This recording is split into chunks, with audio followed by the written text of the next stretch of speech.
call the January 9th meeting of the Traffic Review Advisory Board meeting to order. Good afternoon and welcome. The Traffic Review Board reviews items of interest regarding parking and traffic items. We are an advisory board, and our favorable recommendation today will go before the Oshkosh Common Council. The council can accept or reject any recommendation from this board.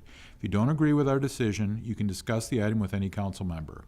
If the board does not recommend an item, a council member may sponsor new ordinance regarding that item. All items require 2 readings before the Common Council. The first reading will take place on Tuesday, January 23rd at 6 p.m., and you will be allowed to speak on the item at that time, though the council will take no action. On Tuesday, February 13th at 6 p.m., the item will be on a second reading, at which time the council will take action. You will again be allowed to speak. For this afternoon's meeting, I will read each agenda item, at which time, if you'd like to speak, please step to the podium and give your name and address. I do ask that you keep your comments pertinent to the agenda item. The item will then come back to this board for discussion and action. Please call the roll. Becker. Here. Christensen's absent. Haas. Here. Jazinski. Here. Rousey. Here. And Weinschneider's absent.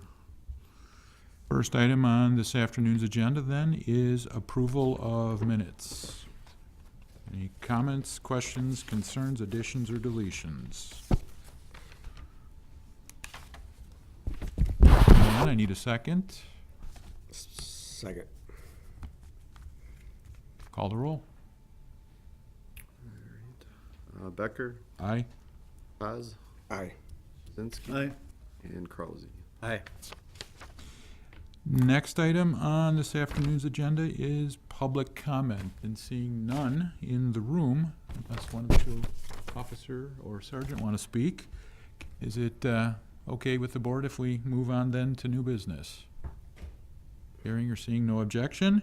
First item of new business, a request for no parking on 11th Ave north side from South Main Street to 105 feet west and south side from South Main Street to 124 feet west. Current condition being 2-hour parking both sides from South Main Street to Nebraska Street between 8 a.m. and 6 p.m. This is this area basically at the intersection of 11th where we put the traffic signals for the new arena. Right here, there's a 2-hour parking sign. So what we need to do is make this no parking on this side, because this is actually a travel lane now. There's actually, we got it set up for 3 lanes. So this is a through lane. Westbound, and then we got a right turn lane, which again there's like a 2-hour parking sign right, it doesn't show on here, but it's right in here. So there's vehicles been parking here, which blocks that right turn lane. So basically we're clearing out this area on both sides of the street to allow for the cars to travel through that intersection.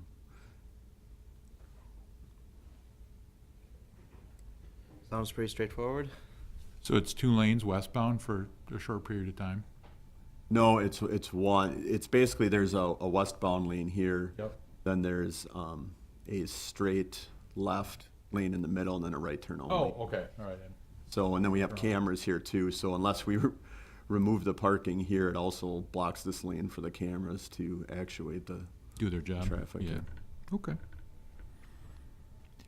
Need a second before we go too Second. much further. Anyone else have any questions for Mr. Collins? Call the roll. All right, Becker, Aye. Haas, Aye. Jazinski, Aye. and Krause. Aye. Carried 4-0. Second item on the agenda, discussion of parking restrictions around South Park for special events. Current condition, Osborne Ave, no parking south side from Georgia to 706 feet west of Georgia during City Council approved South Park special events. Georgia Street, no parking restrictions in the area. All right, well, this is, Mr. Jazinski had asked about this at the last couple meetings. So, I know this has come up over the last few years. Just to give you a little bit of history, in the past, I understand, and that's why Sergeant Stenson and Gorte are here, is the he's currently the special events sergeant, but from what I understand is in the past, police signed a lot of this temporary no parking on Osborne and then also on Georgia. And what we did as a board is, it was about a year and a half ago, I want to say, is we restricted parking on Osborne on the south side during council-approved special events. So basically, this area here. And since then, that seems to have worked fairly well. I think, there's some space, but there's a sign like here and there's another one back here. There's probably a little bit too much space between the signs, so that's one possible remedy to this situation to keep this clear during special events. But after we did this, then I'm from what I understand is the police didn't use the temporary signs this last year to kind of see how this worked. And then from what I haven't heard a lot about it, but I know Mr. Szynski here is going to have some input on it. I know that we've went back and forth on email and kind of what the issues are. So that's kind of where we are now. The current condition is that there's the no parking during council-approved special events for this area, and then the rest is currently allowed parking. As far as the traffic warrants go, looking at the street width, Georgia Street's 36 feet wide, which based on our warrants wouldn't necessarily support a parking restriction because that is wide enough for cars to be on both sides and two-way travel. However, in cases like this where there's some, heavy traffic, we can definitely look at that. 12th is 35 feet wide, so that's also pretty wide. 11th's 32 feet wide, and, based on our warrants, a parking restriction on one side could be considered there.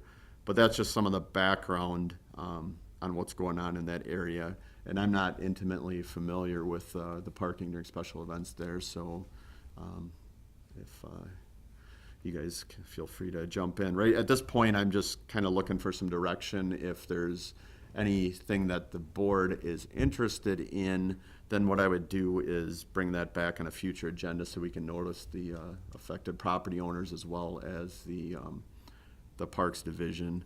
I know that from speaking with the Parks Director, he's a little bit concerned about, number one, losing parking for general park users, and then number two, that there's adequate parking for special events. So that's what I'm looking for, board direction, and then Sergeant Stenson's also here to give any input or answer any questions that the board has. I thought after going back and forth on the email, the last email from you pretty much hit it, out of the ballpark, and all the points, So, I would recommend going ahead with that. Okay, so let's just get a couple, we're on the same page here. Like Osborne definitely needs more signage, because several of the events, the whole street was parked full on both sides, irregardless of the signs. So we can add another sign or two here. When I did look at it, there was, quite a bit of spacing between the signs. So we can definitely add a sign or two. That was one of the solutions that I thought might be a good idea. The other idea that wouldn't affect necessarily any ordinances was to suggest, we can't make them, but that any event organizers use the parking at South Park and then the middle school and then walk over to the event, because I know that they use some of the parking in the area. That's something we could suggest. And then the other two items, I guess we'll deal with these individually, is that I understand there's some concern about, I gotta get to the right area here, about, I wanna say this corner here where this fire hydrant is, right? Yeah, because like during the summer, anytime somebody has a picnic at one of the shelters, that's all double, parked on full on both sides is, pretty hazardous. And to me, it's a big safety concern, because I've had a number of times where I've had a kid just dart out between the parked cars, and you're driving much slower than you would at a normal speed, because it is parked full, So you can't park within 15 feet of the fire hydrant. A lot of people park, closer than the fire hydrant than they should, Sure.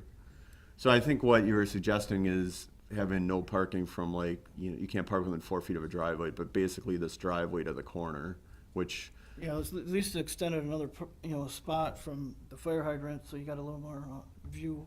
so there, I mean, we'd only, really, this area, I think if, we'd probably be looking at a permanent parking restriction there, and from looking at it when I went out there, it's probably the equivalent of like one car or two very small cars that could park there.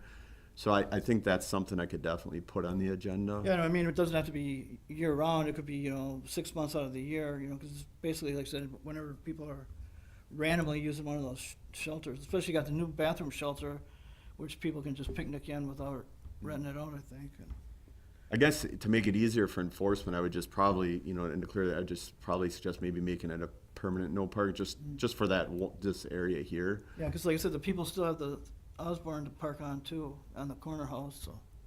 The only people that might have objection to is this house here, but they would still have parking here and across the street, obviously. So I don't know that would be too much of a hardship.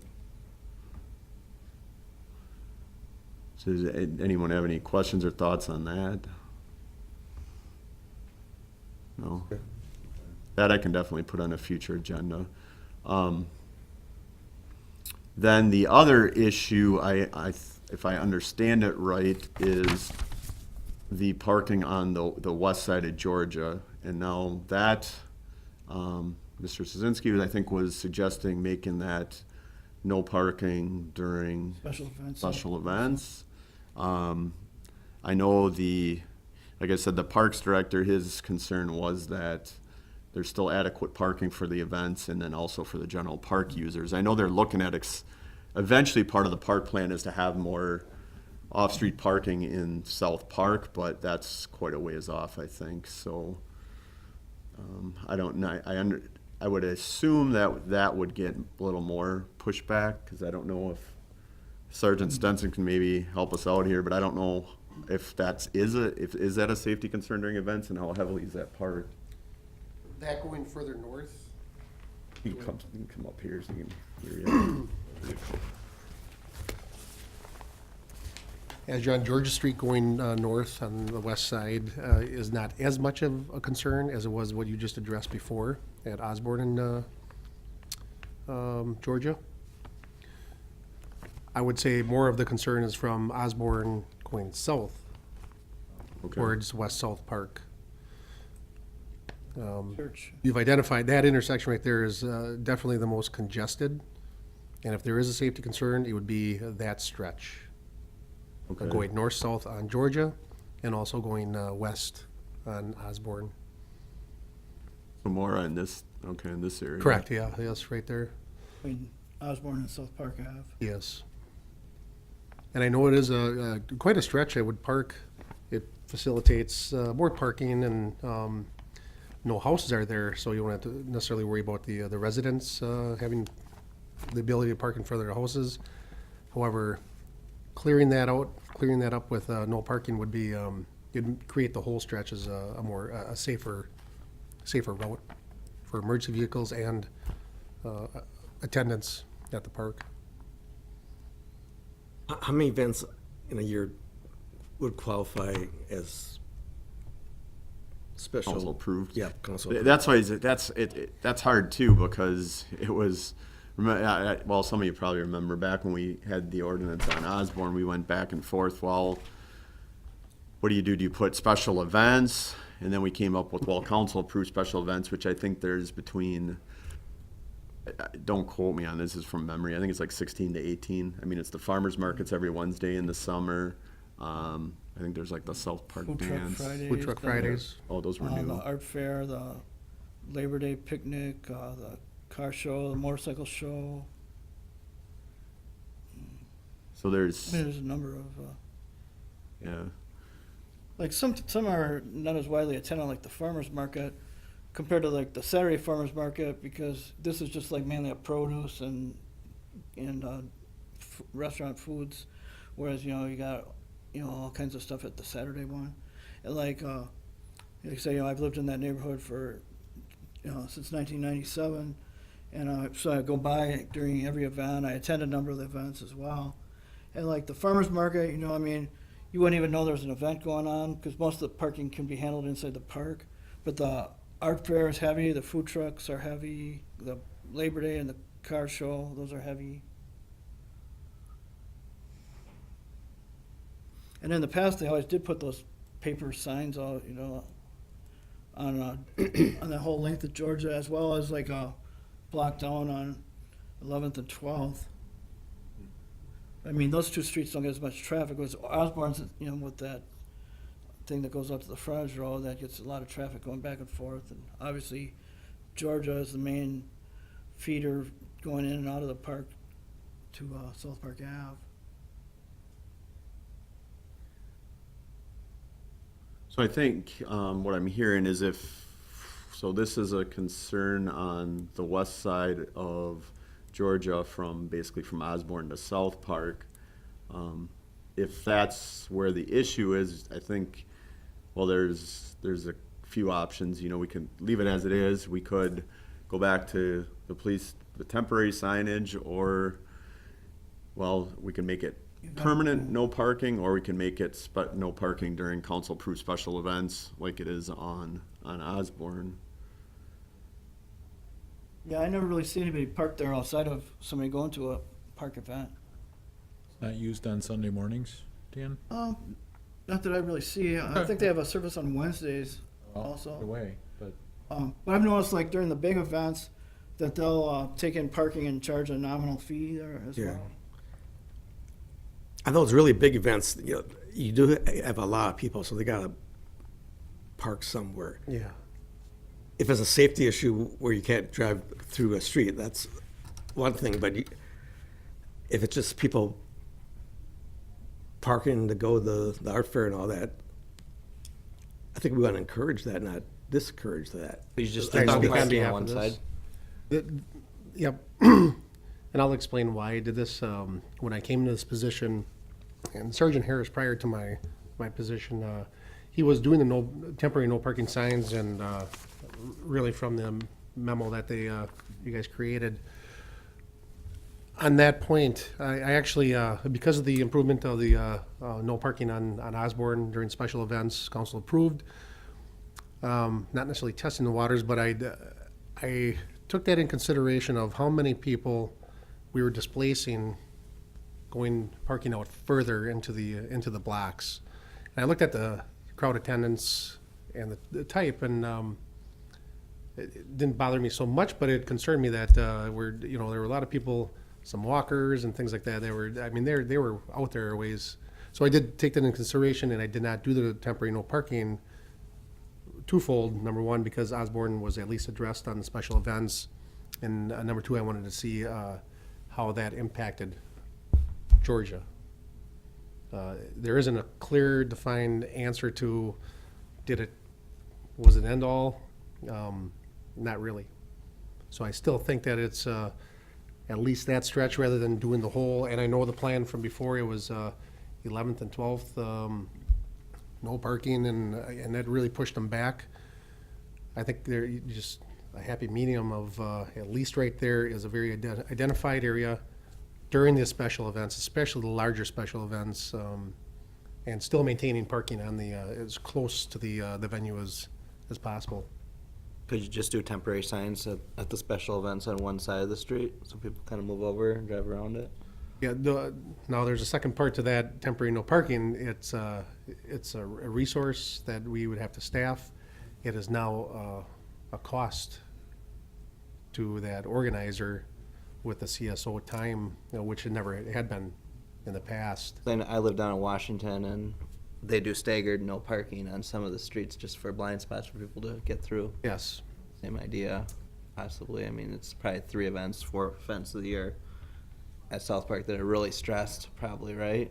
Yes, at South Park, it's, we named whatever 12 to 16 events that impacts Georgia. So you're talking throughout the entire summer, honestly. One thing I didn't get a chance to talk to you about, but if you ever look at the no parking during special event, council approved, and talking about how do we educate that public not to park there during that time, maybe we look at creating a flip-down sign that I would send a CSO out there prior to that event, just a flip-down, a sign saying council approved, if that occurs. Well, could we eliminate the potential for confusion and just make it a flip down, no parking, straight out? I mean, just have the CSO do it We- early that morning? Absolutely, Well, I mean, that way Yes. there's no debate about, yeah. It should, that may clear it up even more. We talked about this, we really talked in depth, and we're trying to make it all work for everybody and really educate the public so they don't unnecessarily get a parking ticket. You know, I was gonna that's the last thing we suggest, wanna see. Like putting on the park department wish list, like a sign, was you pull into the driveway that goes through the park, like a sign that lists the upcoming events, so that, way people know. It also educates people on, oh, this is coming up, I might want to attend that, or. We discussed that also. That was one of the options at promoting the special event for the day, and council approved, and so we talked about that too. Yeah, like my parking lot is on the corner of 10th and Georgia, and like for the big events, we get overflow people parking on 10th. It's not that many. That it's not really. Sometimes just people having a house party or whatever could have more parking than that. But I mean, they do actually park that far. Yes, yeah, they do. I always just walk since I'm only a half block away. I couldn't get a better parking space. But I did want to give you the background of why we didn't apply the temporary no parking signs during the summer. And it is a heavy resource for us and timely. And it's a well, number of times that they're going out there, the CSOs, and I'm assuming some of them disappear. and many of them disappear. Yes, which creates issues because Right. there are cars that are parked in between these signs that are a full stretch, and it's more of a false sense of security. Yep. Yeah, I think this would be a good idea. Just going forward for this year, with more signage on Osborne, and then sign the stretch between Osborne and South Park Ave. Because I don't feel we got a really good read on things last year because, like I said, a lot of the events people disregarded the Osborne signs and parked there anyway. And then also after the 4th of July, you had the park construction as well. So Yes, this year's going to be, the first half of the year will be the same. and it did come up several times in appeals that I didn't know it was a council approved. And, you have to balance it out. Like, well, maybe you didn't. And Which again is why I think the flip down with no parking anytime, anywhere, essentially, you have to be that. yeah, we'd have to stress it on us to then be there to Yeah. do it. Well, right. You get the third shift guy to do it before he Yep. off for the day, which It obviously. might be a thing to add on the city homepage, that where it rotates through, educating people about the event parking or something. Yeah, I don't know if, for example, we have no parking during Titan Stadium special events in that area. But I think, I don't know if, well, obviously, if you're going to an event at the stadium. I did have one person call, and I just kind of explained, I said, well, where were you going? And, well, I was going to whatever, South Park to the farmer's market. I said, okay, well, do you know that's a special event? Well, yeah. I said, okay, well then. They should be That able to pertains to you. It's not differentiate there between every a day, so Yeah. by special definition. event a and like special your event. nephew's graduation, what I mean? Right. Just a little common sense sometimes. And it Yeah. is during the summer, so the weather's nice enough to walk. I mean, it'd be different if it was winter, walking 10 blocks or whatever.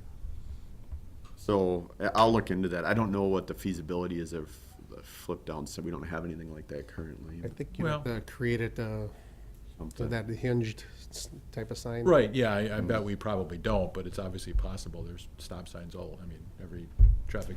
That's exactly how it'd be. Yeah. Like the stop signs. Have to look into that. Okay, so what I'm hearing is we want to look at the no parking at, which we talked about already at that corner, on the northwest corner here. This right here, Like I said, that crops up, just at random times, where. and then we'll add signage here, but then we wanted to look at possibly no parking during the council-approved special events from Osborne to South Park. And then I'll have to look and see what kind of signage is available. Yeah, like it might be an idea to have the event organizers like talk to the church and just rent out their whole lot for a nominal fee, so then you got a big parking lot, to be utilized. Because 90% of the events are not during a church service, I don't know exactly what time their services are, but, they're usually done by the time an event starts, or. Sure. So that's possibly something when you have the next special events meeting, discuss with them.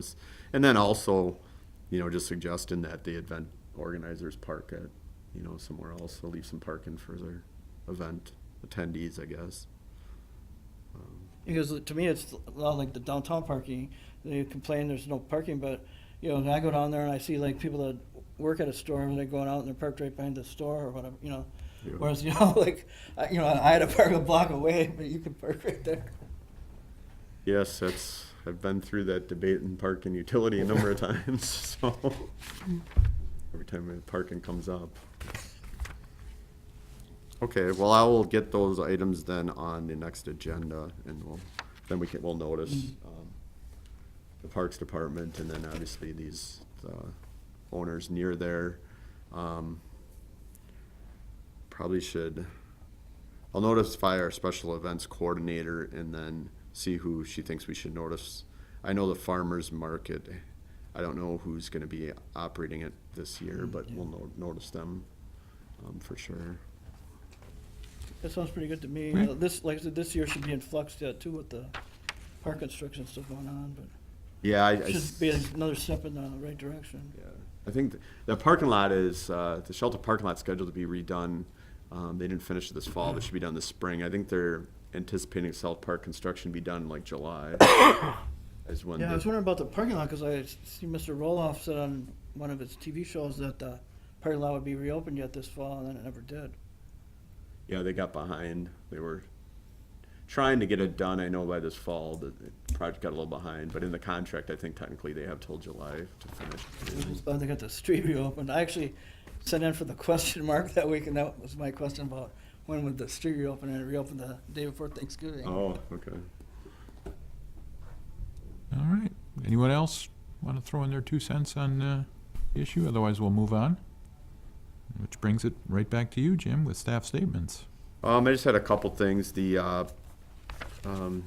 talked about this briefly, just the boards and commissions, the possible park and utility merging with the traffic review board, that I anticipate that the city manager will bring that back to council within the next month or so. I'll ask him about it tomorrow at staff meeting. So that's still coming up. The park and utility was in favor of that. Which brings me to the next item, which we do have a vacancy on this board. So if anybody out there is interested, you can apply either online or through the city manager's office. If you call there, and you can get the application, or you can submit it online. I did talk to the Park and Utility Commission members, and none of them were interested necessarily. So we are looking for one member. So the way you're positioning it, it's really just then going to be us assuming those duties and not a true merger? That's what it Okay. sounds like. Okay.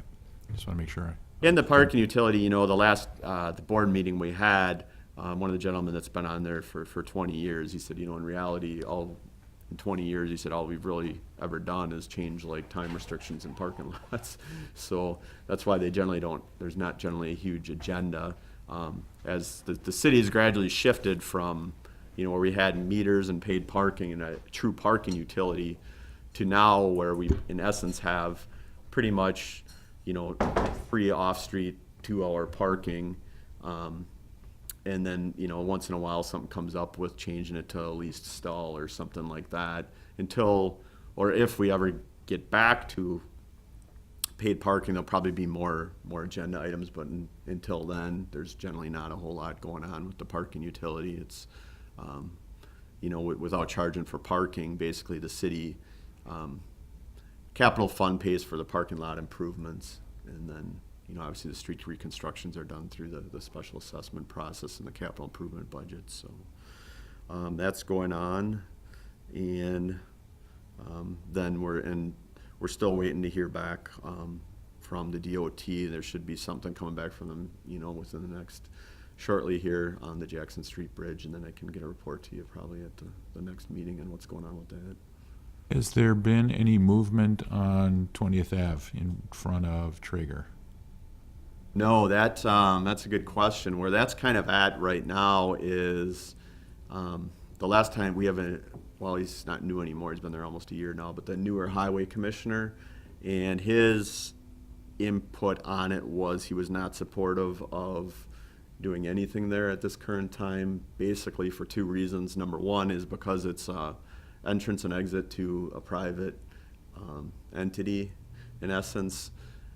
So he didn't think that the county could support either the roundabout is very expensive, and his predecessor as well as him don't think that they can get support for that from the county board.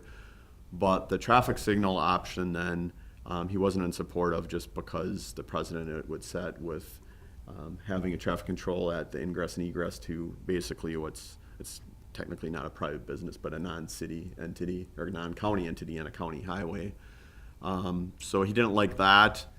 And then he also didn't like that if we did something there, we would have to realign the lanes, which would put the lane segments would not line up with the joints on the concrete, which I don't think that's as big of an issue, because that's just, we've dealt with that before. It's just, it's just restriping the road. But those were his two main arguments against it. So where it currently stands is it's up to, if it's something that the school district or the superintendent, I'm sure, is the one that wants to push further. He's probably going to have to communicate with both the county executive and the city manager and see where they want to take that issue. I think that our working committee, which was, basically me, the facilities superintendent for the school district, and the county highway commissioner, that's where we left the issue, that it's kind of in the executive's hands, as if and when they want to push that issue further and what they want to do. So we've done as much as we can on our end. Thank you. Which brings us to agenda items for the next meeting or future meetings. No one? I will then entertain a motion to adjourn. Motion to adjourn. Second. All in favor? Aye. Aye. We are adjourned. Thank you.